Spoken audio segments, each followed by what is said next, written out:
Our next speaker will be Professor Deborah Lucas. As I mentioned before, Debbie is arguably the country's top expert on the unstated cost of government subsidy and support programs. She is the Sloan Distinguished Professor of Finance and the Director of MIT's Center for Finance and Policy. Professor Lucas's previous appointments include Assistant Director at the Congressional Budget Office, the Donald C. Clark Professor of Finance at Northwestern University's Kellogg School of Management, Chief Economist at the Congressional Budget Office, Senior Economist at the Council of Economic Advisors, and a member of the Social Security Technical Advisory Panels. She is also a past director of the American Finance Association, and she is a co-organizer of the Capital Markets and Economy Group at the NBER. Professor Lucas, please. Thank you.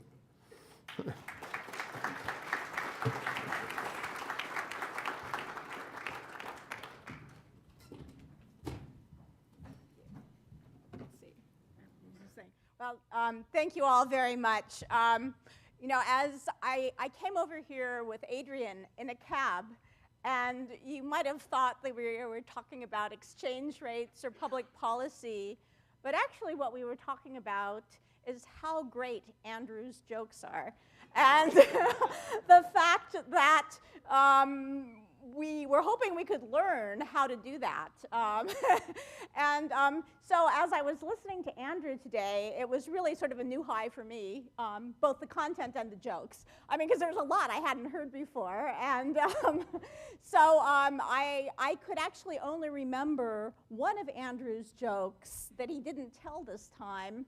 And I actually can't tell it to you because it isn't appropriate for a room full of people like this. So I'm going to take solace in how our conversation actually ended, which is we were talking about how much we enjoyed teaching at MIT, not only because of the caliber of the students, but because they actually accepted our inner nerd.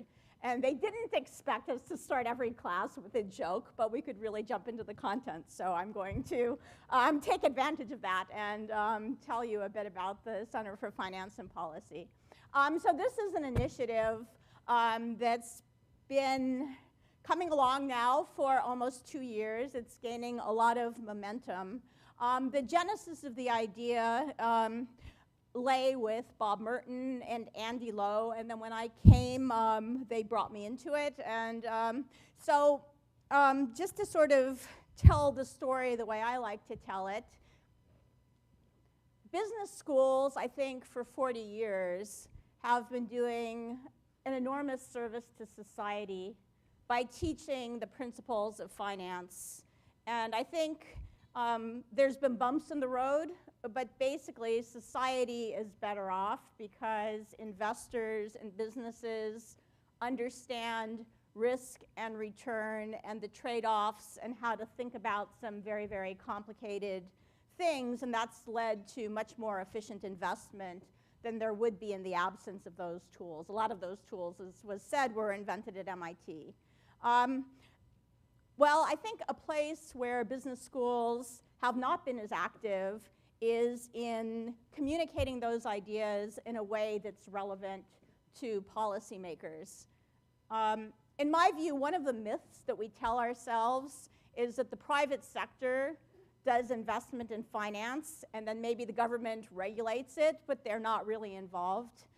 In fact, my experience in all the jobs you heard about in Washington is that governments are extremely involved in fundamental decisions about risk, return, in this country and all around the world. And in fact, they often don't have the same kind of familiarity with modern finance as what serves the private sector so well. So a motivation for starting a Center for Finance and Policy is to try to really change that dynamic and create incentives both for academics and for policymakers to do better at bringing the knowledge of finance to the public sector. Again, I'm reminded of Andrew's talk because he took to task traditional finance theory. While he was saying that, I was sympathetic, but on the other hand, I was thinking, well, in the public sector, if they even understood what Bill Sharp had to say about risk and return and the trade-offs, they'd be way ahead of they are now. And so, you know, we really are, in some sense, 40 years behind in sort of the conversation. Because when I'm in Washington, certainly people can talk about return, but if you say risk, they say, risk? So what? We're the government. So, so anyway, this is the this is the motivation, and there's basically two tiers to this, and one is to provide incentives to produce really first-rate, objective, nonpartisan research. The talk that Jonathan just gave was just a great example of looking at a problem that's highly relevant to the government and not taking a stand on the underlying politics, but just trying to bring data and objective analysis to the question and providing policymakers with information where, if they want to, they can make better decisions. So original and timely research is one piece of the program. The other is the educational front. As I mentioned, we've devoted a lot of resources to producing business leaders. I think we need to do the same thing in the public sector. That doesn't happen by itself. It requires some translation, because if your courses, your textbooks, your dialogue is really about the world of business, it's hard for people to make the connection to policy, but really all the connections are there. They're just beneath the surface. So we'd like to leverage the fantastic educational resources of MIT, for instance, the massive online courses, edX, executive education, and so forth, to try to really create a curriculum that's accessible to public sector managers, to regulators, that will help the decisions that they're going to make. Okay, so that's the big goal. So as I said, we've been at this for some time now, and I don't want to give you a laundry list of everything that we've done or that we're doing, but I thought I would give you a flavor of some of the things that I found to be particularly interesting.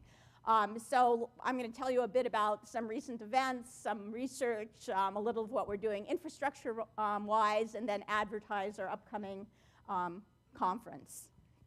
Okay. So one of the initiatives of the Center for Finance and Policy was to institute a distinguished speakers series, and the idea was to bring to campus thought leaders in the policy world, and both to get researchers at MIT excited about new questions that they might answer that were brought up by these people, and also to have students look at them and think, well, a possible path for my career might actually be in the public sector.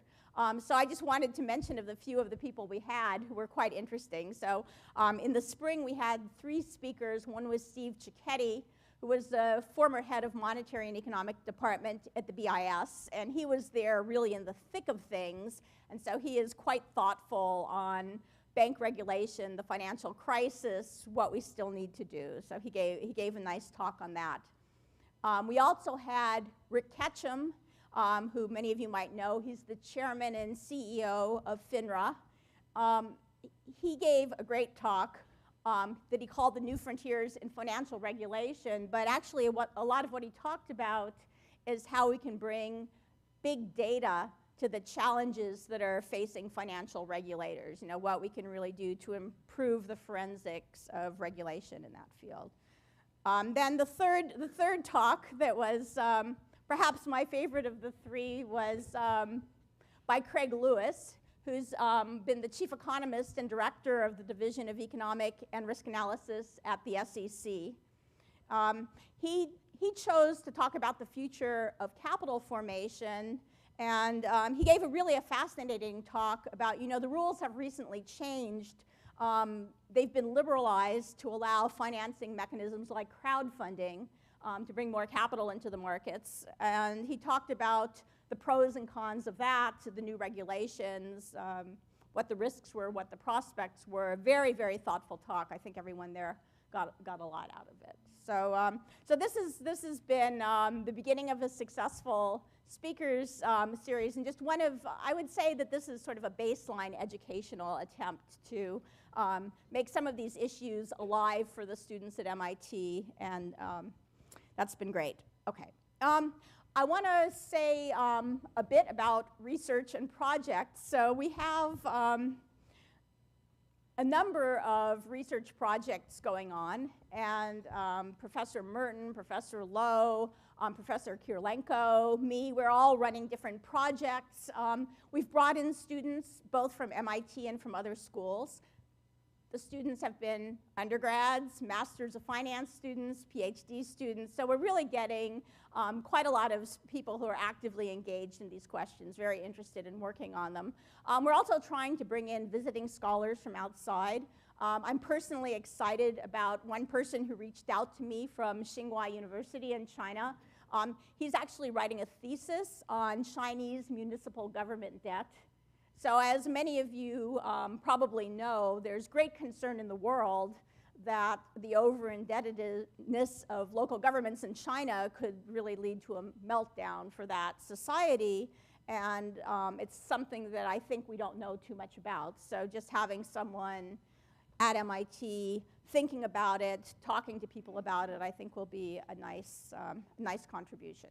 We're also identifying faculty affiliates throughout MIT in engineering, political science, accounting, just all around the institute have an interest in finance and policy, and also we're appointing some fellows to the center. So we'd like to bring in a large number of people to participate.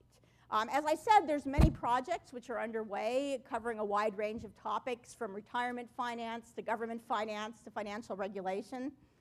But I think laundry lists are boring. So I wanted to talk about one project, and I was afraid I'd told too many of you about my work too many times. So I decided this time I would talk about maybe the project I admire the most that's going on at the CFP, and that's Andrew Lowe's work on new approaches to funding biomedical innovation. Okay. David earlier referred to this as the Cancer RX project. So this is the story as I understand it, which is the scientific community has been making amazing advances in understanding the basis of human diseases. And there's the potential for these advances to lead to cures to things that we never imagined we would have a cure to in any finite period of time.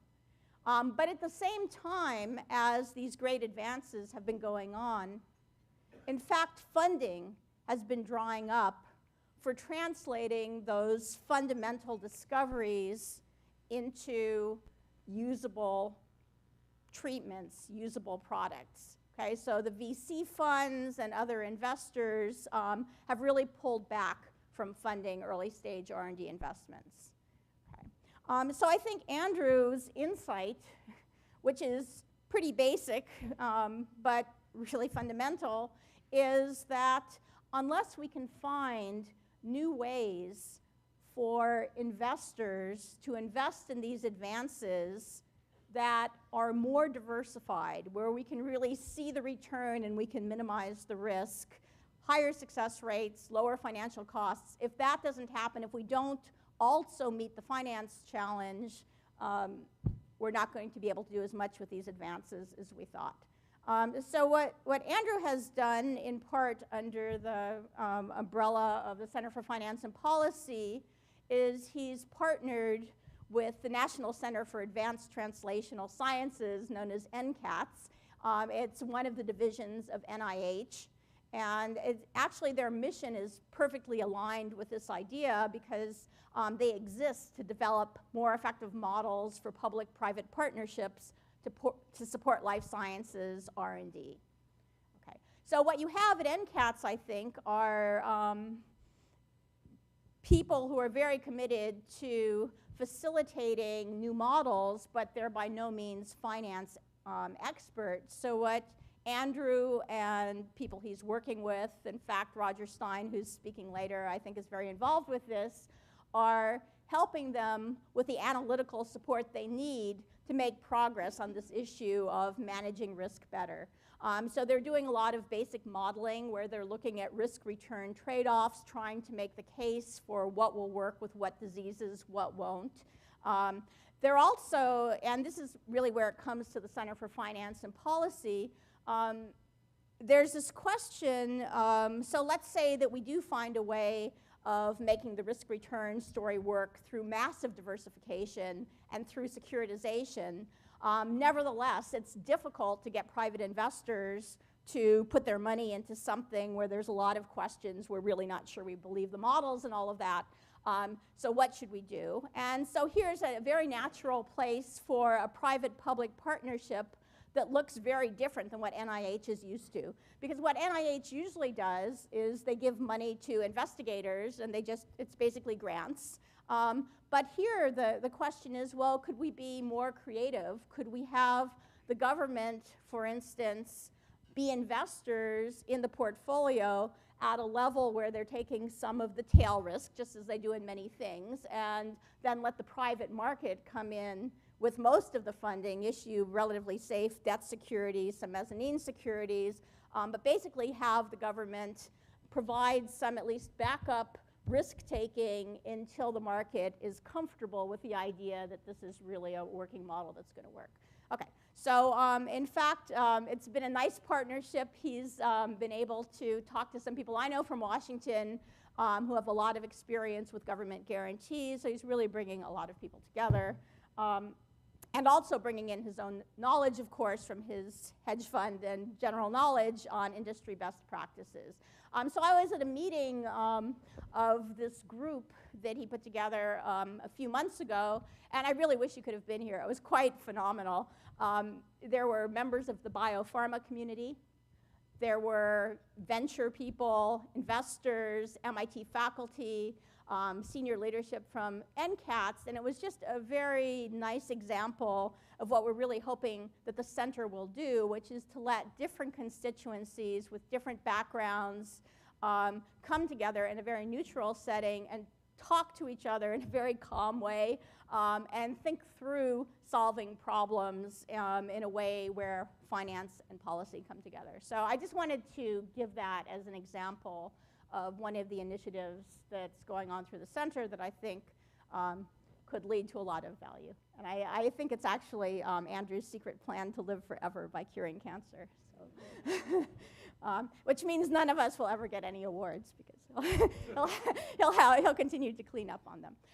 So I wanted to also say a few words about infrastructure for the center. I'm sure some of you have been involved in starting new ventures, and you know how much work it takes to get things up and running. And so we are in the process. I hope next time I speak to you to be able to point you to our website. We have space. We need to fill it with researchers. Lots of things going on. But what I'm very happy to report on the advisory board, which is something we spent a lot of time thinking about. We wanted to create an advisory board for the center that would provide advice, review ideas, and that was composed of people from the private sector, from the public sector, who would really be engaged in the activities of the center.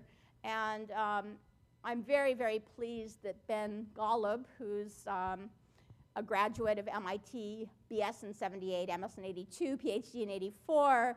He's one of, I think many of you must know him, but he's a co-founder of BlackRock. He's a senior managing director and chief risk officer there.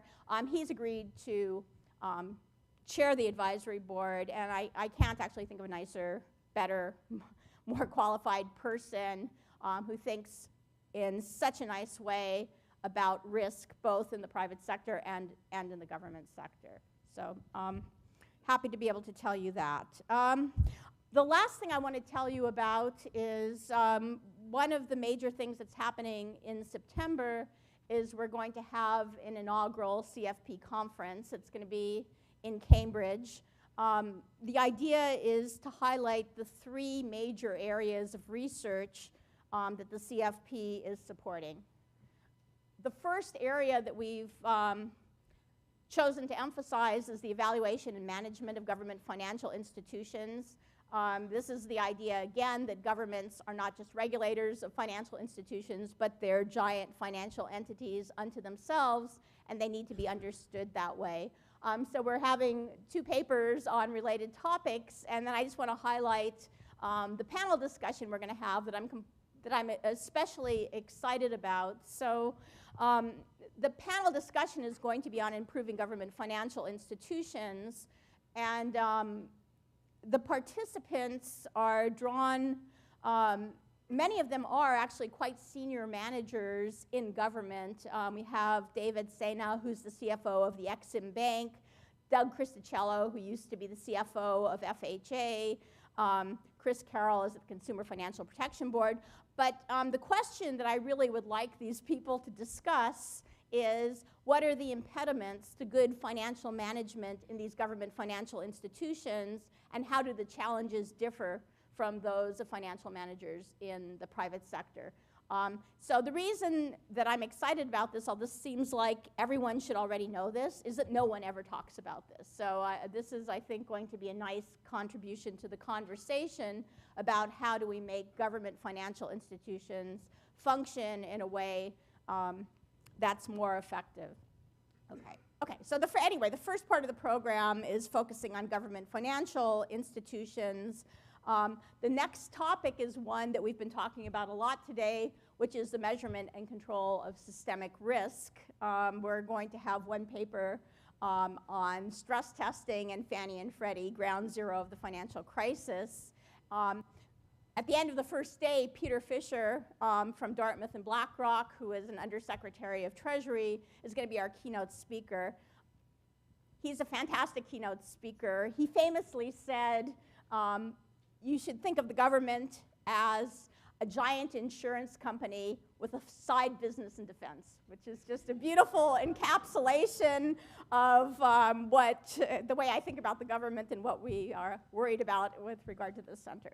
Okay, so on the second day, we're going to continue to talk about systemic risk. We're going to have a panel featuring Bob Merton, Paul Tucker, who was a senior member at the Bank of England, so I think a very good discussion there. And then continuing on the second day, we're going to continue talking about the third topic that the center is focusing on, which is the regulation of financial markets and institutions. So a focus on micro-prudential issues, and we also have some excellent speakers lined up for that day. So unfortunately, I would like to invite all of you. It is an invitation-only conference. I hope that many of you are on the invitation list. I think you will be.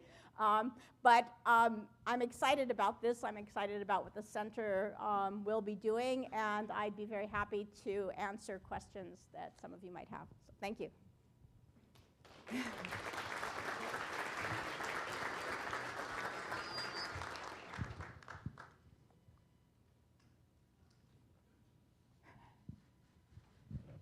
Hi. Hi. One of the problems with the pharmaceutical industry is that the industry is structurally broken, I think. The structure for actually sharing information and having real progress, which happens in other industries, is not present currently in the pharma industry. And is there any effort to use all the money that you're generating with this plan to actually change public policy to enable a structural change in the industry? Is Andrew still here? What I will say is, this is not my area of expertise. I was representing what Andrew was doing. What I understand from the conversations that I've heard is that the participants in these meetings are quite aware that there are serious structural problems in the pharmaceutical industry. And I think one of the questions that repeatedly comes up is it a lack of money, or is it a failure of organization? And you're saying that it's a failure of organization. And I know some people involved with the initiative are quite sympathetic to that viewpoint. So, hopefully those issues would also be addressed. But I think to the extent that there are also problems caused by an inability to diversify sufficiently, this particular initiative will help particularly in that regard. Is it on? This is meant to be easy. Any relation between CFP and OFR? Yes, so the question was, is there any relationship between CFP and OFR? And that is a great question. So in general, what we're trying to do in the CFP is forge relationships with a lot of government agencies where we can be helpful to them in their interest, and OFR is a particularly good match because we do have this focus on systemic risk, and the answer is yes, of course. We're very connected to OFR. We talk to them a lot. In fact, everyone who's part of the management team of the CFP talks to OFR a lot, so we hope that there can be a lot of synergy between the two.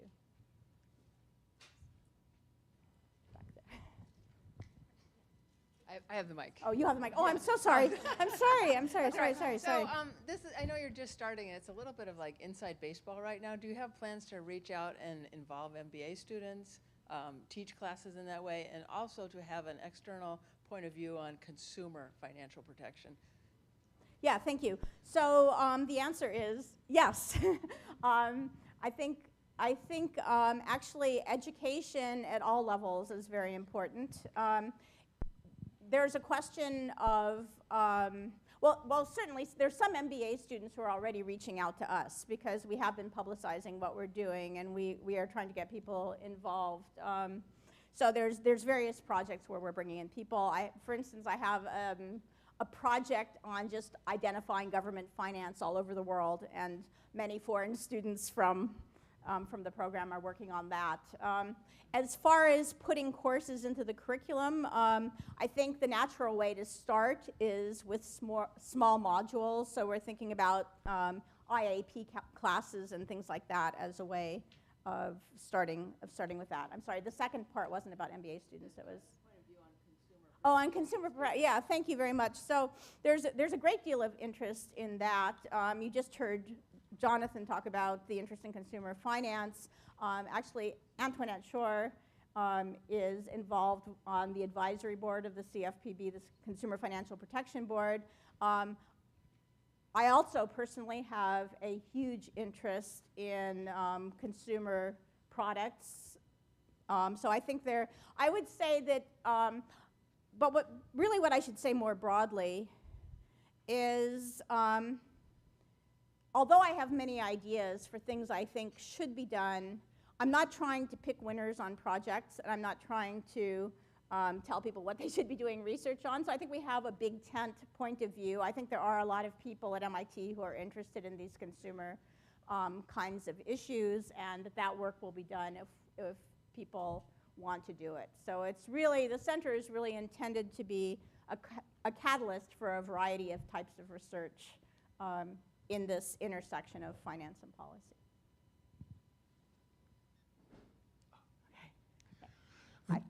I was going to suggest that the issue that the questioner from the table to your right brought up about the structural problem in the pharmaceutical industry is probably not insignificantly related to failures of governance. And it leaves me wondering how you are planning to include that fundamental problem in looking at public policy and finance and policy. So I think failure of government is a big issue and a hard issue. Oh, I'm sorry, governance. Oh, phew, that's that. Okay, governance, failure of governance as an issue. So sorry. Okay, so there's failures of governance in the private sector and in the government sector, so I don't even know which failure of governance you're particularly directed at. Are you asking about how we will be governed? Sorry. No, you enumerated in one of the slides project areas that you're interested in, et cetera. Yes. Well, when one goes from theory to implementation, as Andrew was discussing with the issue of adaptive behavior in markets as well as in organizations, it becomes kind of the reality of the law of unintended consequences. So one must imagine that you are anticipating some of that in structuring the research agenda for the center. Okay. So I would say that I know that it's always impossible to be completely objective, but the intent is to choose questions and address them in an analytical, objective kind of way that provides information. We're not really making policy recommendations. In fact, policy recommendations are not something that the center is doing. But I do think that in terms of analyzing problems, as you can hear from the people you've heard here, we're quite aware of the importance of incentives and unintended consequences and everything else. So certainly, when we're thinking about the research and thinking about exploring questions, those things are going to be in people's minds. There's no way of completely anticipating all unintended consequences, but to the extent that there's a lot of information that policymakers simply don't have, I think that on the whole, providing that information will hopefully lead to better decision making. Okay. Thank you.